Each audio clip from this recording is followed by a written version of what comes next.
Greetings, known world. I'm Elsie and this is Moose. We're going to talk a little bit more about driving bridles for a moment. So this is Moose's driving bridle.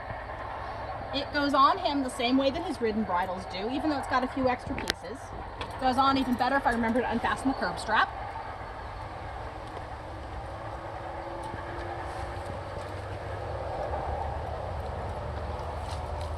So, once we have that on, this particular one has a throat latch, just like his riding bridles do.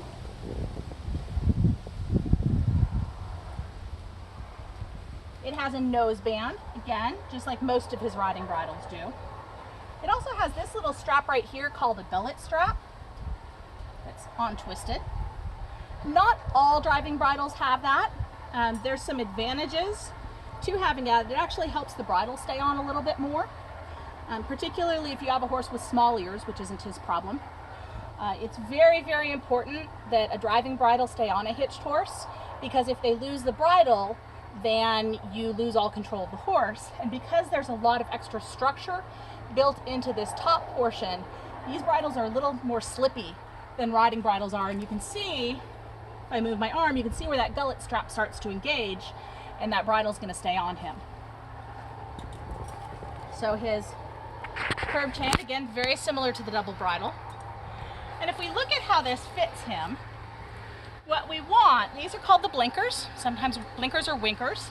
We want his eye about centered in it. They're actually a little bit low on him, but they're within the realm of what we want. Especially, this hasn't been out in a bit as I start to adjust the bridle in place and get the leather to shape up for me. So we want that about level. The height of the bits, very similar to how we would have our riding bridle. All that's about the same. And this is what we're going for. Sometimes the nose band is on its own strap like it is here. Sometimes the nose band will be in through the cheek pieces. So looking at the blinkers themselves, it's not something you see very commonly on driven horses in period.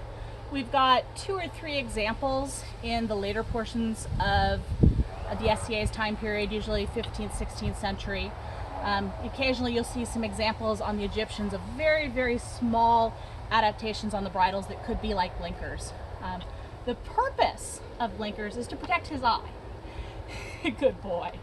If the whip is coming through or smashing up, then he's got that protection from behind. It also blocks some of the things, like he didn't know that was coming because he didn't see it. Whereas if I go from there, you can see him blink and he can clearly see that things are happening in front of it. That's why we want his eye fairly centered in it, is so that he's not catching glimpses of stuff as I move my hand back and forth. When you're working on a horse with blinkers, you do a lot of work straight in front of them because that's where their vision is the best. He can't see me over on the side, but if I'm here, he can see me. Over there, he relies more on his hearing and how that interacts.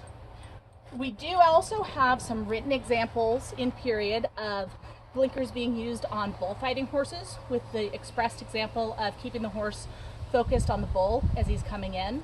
And there are some other examples where the horses appeared to have had coverings over their eyes when they were jousting. A lot of times in conjunction with bells around their neck, which would create a lot of noise. So that's our introduction to bridles. Thank you.